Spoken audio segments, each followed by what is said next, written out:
या ठिकाणी अत्रे पत्न्या अनुसया त्रिजज्ञे सुयशा सुताम दत्तम दुर्वाससम सोम आत्मेश ब्रह्मसंभवान. ज्यांच्या घरी त्रिदेव यांची उत्पत्ती झाली, जन्माला म्हणजे स्वयं अवतरित झाले असे श्री अत्रि आणि अनुसया यांची या ठिकाणी कथेचं वर्णन श्री सूतजी महाराज करतायत. मायबाप दोघंही पती पत्नींनी तपश्चर्या प्रारंभ केली. कशासाठी?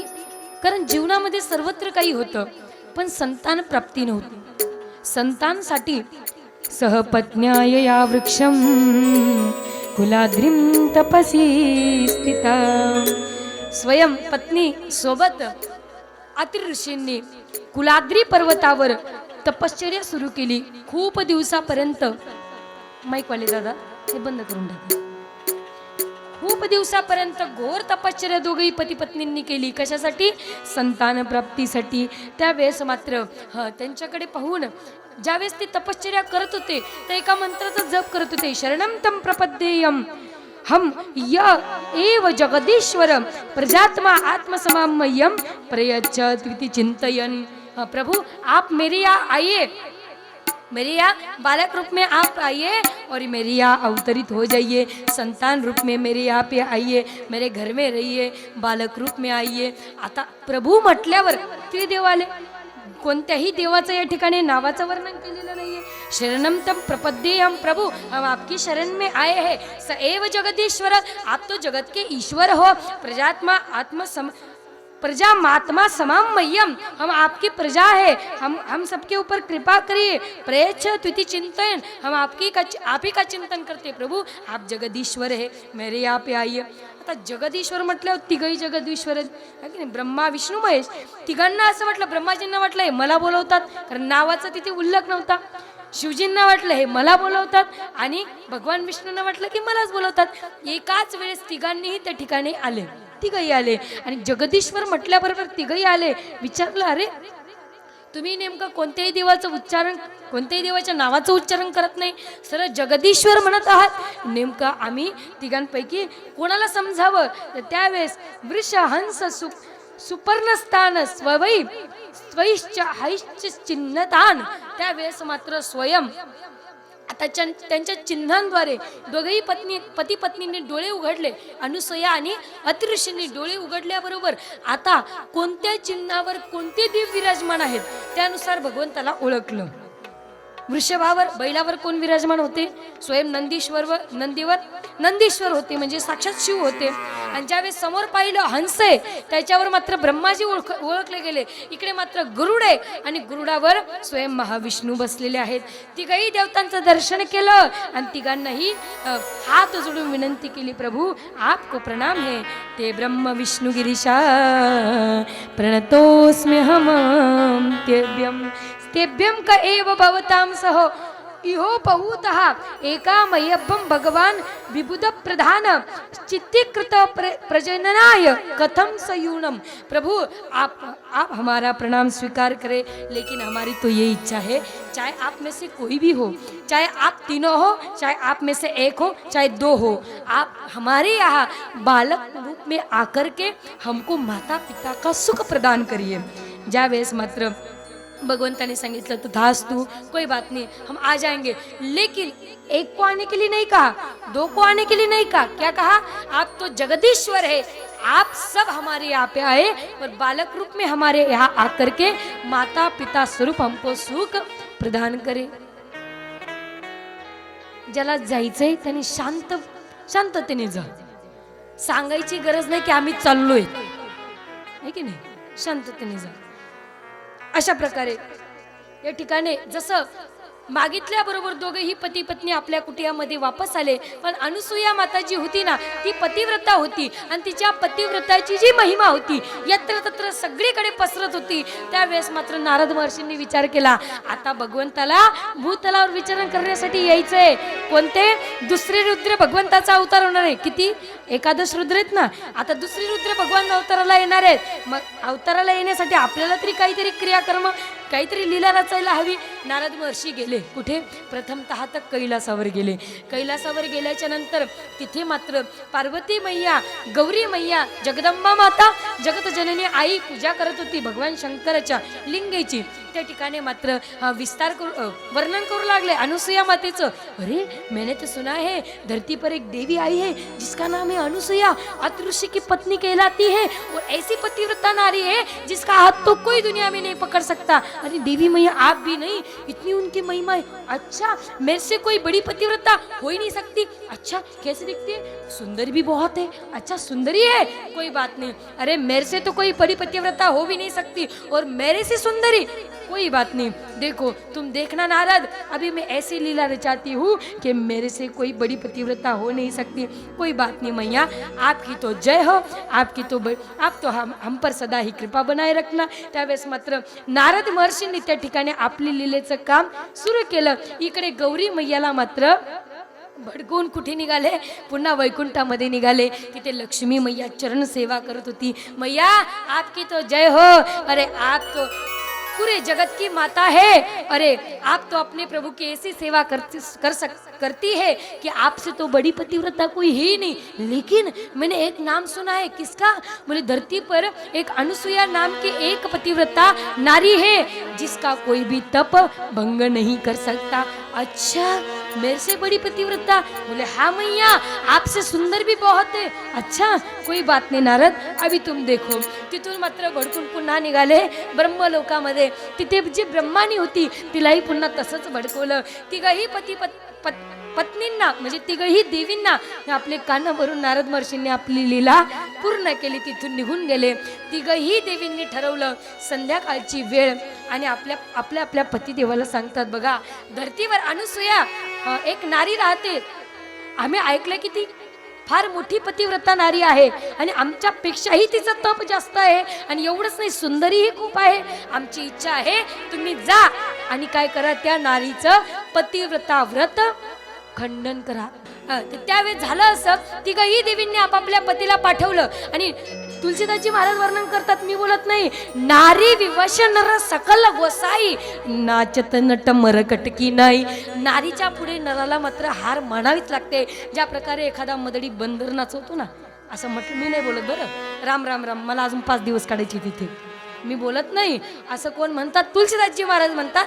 त्याच प्रकारे स्त्री आपल्या इशाऱ्यावर प्रेमापोटी आपल्या पतिदेवाला सर्व काही काम आपल्या इच्छेनुसार करून घेते. त्याच प्रकारे तिघही देवींनी आपल्या पतिदेवांना पाठवलं. पतिदेवाने एक संन्यासाचं रूप धारण केलं आणि त्या ठिकाणी गेले. योगीजनांचं रूप धारण करून अलग निरंजन म्हणून त्या ठिकाणी जयकार लावला. तिथे अनुसुया माता आपल्या कुटियातून बाहेर आली.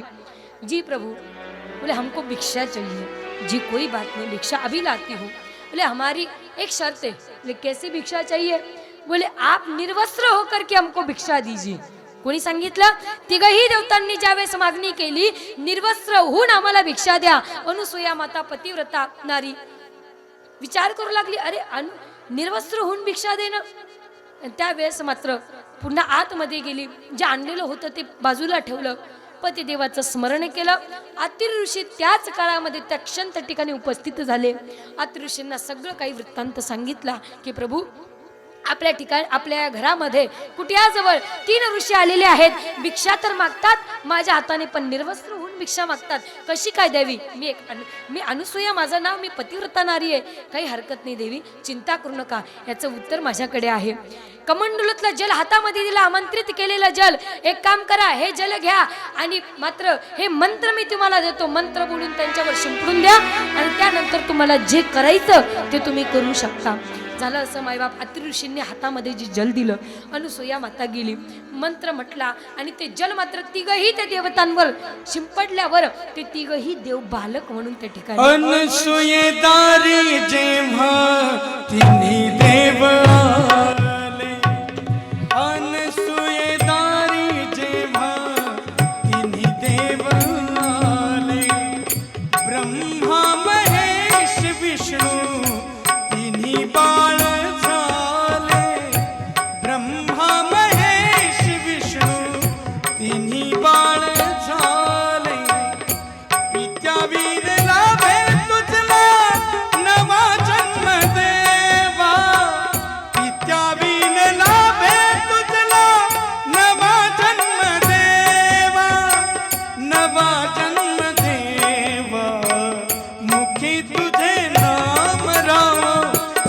दत्तराया, मुखी तुझे नाम राहो सदा दत्तराया, असो देवराया, असो देवराया.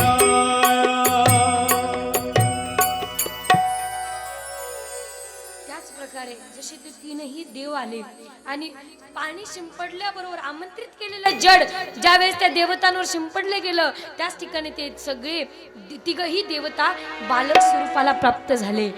अति ऋषी बाहेर आले. देवी, आता तुम्ही मागितलेली भिक्षा पूर्ण करू शकता. कारण का देवीने असं केलं? आमंत्रित केलेलं जल त्यांच्यावर टाकणं एक प्रकारे त्यांच्या मनाविरुद्धही होऊ शकत होतं. एक पतिव्रता नारी असं करते का करू शकते? कारण जर आपल्या घरातून आपण कोण आहेत? गृहस्थी आहेत. आणि आपल्या गृहस्थी धर्मामध्ये आपल्याकडे जर कोणी काही वस्तू मागायला येत असेल आणि तो जीव कोण आहे? यती स्वरूपाला प्राप्त आहे, म्हणजे संन्यासी स्वरूपाला प्राप्त आहे, आणि संन्यासाचं रूप घेऊन आपल्याकडे मागतोय आणि तो जर विमुख जात असेल तर आपल्या गृहस्थी धर्माला काही उपयोग नाही. कारण आतिथ्यम शिवपूजनम प्रतिदिनम मिष्टान्नम पानम गृहे. सगळ्यात जास्त जर धन्यता कोणत्या वर्णाश्रमाला दिली असेल ना तर धन्यो गृहस्थाश्रम. गृहस्थाश्रमाला दिलेले सगळ्यात जास्त धन्यता. याच्यामध्ये ब्रह्मचर्य आश्रमाला एवढी धन्यता दिली नाही, वानप्रस्थाला नाही दिली, संन्यासाला नाही दिली, एवढी गृहस्थला. कारण का? गृहस्थीपासूनच हे संन्यासी उत्पन्न होतात. म्हणून त्या ठिकाणी आपल्या दारातून विमुख जाता कामा नये. तिघही बालक उचलले. तीनही पाळणे त्या ठिकाणी दोघं पती पत्नींनी तयार केले.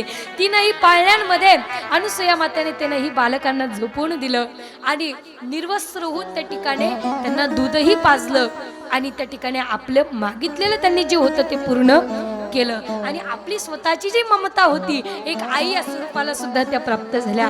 झालं असं मायबाप इकडे तर खूप दिवस झालं. आता अनुसूया माता आणि अति ऋषी आपल्या बालकांना जणू काय आम्ही माता पिता हे आमचे तिघं बालक असं म्हणून त्या ठिकाणी मात्र त्या तिघांचं पालन पोषण करतायत. आई वडिलांचं स्वरूप त्यांना प्राप्त झालेलं आहे. अतृषींनी ओळखले हे सर्वसामान्य मनुष्य नाही, हे कोण आहे? साक्षात त्रिदेवे जे जगदेश्वर आहेत. ब्रह्मा विष्णू महेश आपल्या घरामध्ये आलेले आहेत. यांना असं तसं सोडायचं नाही. मायबाप रोजची सेवा सुरू झाली. पण इकडे तिघही पत्न्या वाट बघतायत. कितीतरी दिवस झाले आपले पती अजून घरी आलेले नाही. काय करायचं? तिघही पत्नी एकत्रित आल्या. आपसामध्ये संवाद साधला. जायचं कसं? त्या ठिकाणी पुन्हा तिघांनीही ज्या प्रकारे यतिरूप धारण केलं होतं तिघा देवतांनी पुन्हा याच स्वरूपाला प्राप्त झाल्या. तिघही देव्या गेल्या अनुसूया मातेच्या दरबारामध्ये द्वारात गेल्या आणि अलक निरंजन म्हणून त्या ठिकाणी मोठ्याने जयकारा लावल्याबरोबर अनुसूया माता बाहेर आल्या आणि बोले, काय पाहिजे? आम्हाला भिक्षा तर पाहिजे, पण आमची एक अट आहे. काय अट आहे? तुमच्या घरामध्ये जे 3 बालक आहेत ना ते बालक सुद्धा आम्हाला पाहिजे. बालक कसं काय पाहिजे? कारण ते बालक आमचे पुत्र आहेत. तुम्हाला कसं काय? बोले, अरे ते जरी तुमचे पुत्र आहेत. मग अतृषी त्या ठिकाणी बाहेर आले. म्हणले, अरे ते केवळ आमचे पुत्र नाहीत. तुम्हाला माहिती हे कोण आहे? कोण आहे? हे साक्षात जगदीश्वर आहेत. जगताचे चालक मालक करता धरता संहार करता सर्व करता काही हेच आहेत. आणि यांना तुम्हाला अरे असंच कसं काय सोपून देऊ? तिघही देव म्हणाला, अरे हे जसे जगदीश्वर आहे आम्ही भिकारी नव्हे, योगीजन नव्हे, आम्ही जगत माता आहोत. त्याच ठिकाणी मात्र स्वयं जे यतिरूप त्यागून दिलं आणि स्वयं जे रूप त्यांचं होतं ना त्या स्वरूपाला पुन्हा प्राप्त झाल्या. तिघही देवींचं आपल्या दाराशी आगमन झालेलं. दोघं पती पत्नींनी दर्शन केलं. घरामध्ये बोलवलं. देवी मैया तुम्ही आलात, आमच्यावर कृपा केली, तुम्हाला तुमचे पतिदेव वापस पाहिजेत. हा आम्हाला माफ करा. तुमचं पतिव्रता व्रत खंडन करण्यासाठी आम्ही आमच्या पतिदेवाला पाठवलं होतं, पण तुमचं व्रत खंडन न करता तुम्ही मात्र तुमचं व्रत तसंच राहू दिलं. पण आम्हाला आमचे पती तरी वापस करा. वापस पाहिजे. तुम्ही पाठवलं, आता तुम्हीच घेऊन जा. कसं घेऊन जायचं? तिघही बालक एकासारखे दिसत आहेत. काय करावं? तिघही पत्नींना ओळखू येत नाही. बालकाला कसं ओळखावं कोणता आपला पती आहे म्हणून? त्या ठिकाणी तरीही विनंती केली देवतांना. दोघं पती पत्नींचे हात जोडून मात्र पाय क्षमा मागितली. क्षमा मागितल्याबरोबर माफ केलं. काही हरकत नाही, मी तुम्हाला काय करतो क्षमा देतो, काही हरकत नाही. तिघही पुन्हा देवतांना दोघं पती पत्नींनी विनंती केली, प्रभू जसे तुम्ही माझ्या या घरामध्ये आला होता त्या स्वरूपाला तुम्ही पुन्हा प्राप्त व्हा. बालकाचं स्वरूप सोडा. तिघही देव त्या स्वरूपाला प्राप्त झाले आणि ज्यावेळेस आपापल्या पत्नी म्हणजे तिघही देवा घेऊन जावं लागल्या. दोघं पती पत्नी एक आपसाकडे बघतायत. अरे तीनही देव बालक म्हणून आले, आम्हाला आनंद दिले माता पिताचा, आणि आमचं हे तिघही पाळणा सुना करून निघून चालले, असं कसं? पुन्हा ते देव त्यांना आनंद हात जोडू लागले. प्रभू तुम्ही आलात, वरदानाप्रमाणे तुम्ही आम्हाला सुखही दिलं, पण मात्र आता आमची जोडी खाली ती खालीच राहिली. आमच्या वरदानात तुम्ही दिलेल्या वरदानाचा काय उपयोग? म्हणून देवा जाता जाता तुमच्या तिघांचं स्वरूप या ठिकाणी राहावं.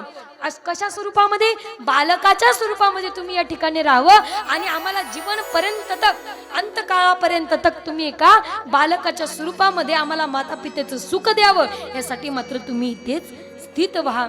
म्हणून तिघही देवतांनी आपलं प्रत्येकाचं स्वरूप त्या ठिकाणी त्यागलेलं आहे. स्वयं भगवान शिव हे सोम रूपाला म्हणून चंद्रमा म्हणून त्या ठिकाणी प्राप्त झाले. स्वयं भगवान दुर्वासा म्हणून या ठिकाणी शिवजी प्राप्त झाले, आणि स्वयं भगवान दत्तात्रय म्हणून त्या ठिकाणी जन्माला आले. असे तीही देव एकत्रित होऊन स्वयं दत्त भगवान त्या ठिकाणी बालक स्वरूपाला जन्माला आले.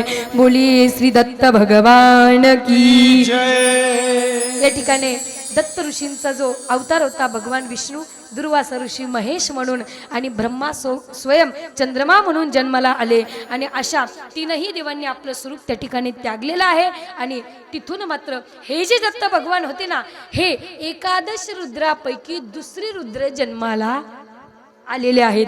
दुसरे रुद्र कोण आहेत? स्वयं दुर्वासा ऋषी आहेत. क्रोध स्वरूपामध्ये, रुद्र स्वरूपामध्ये असतात बघा.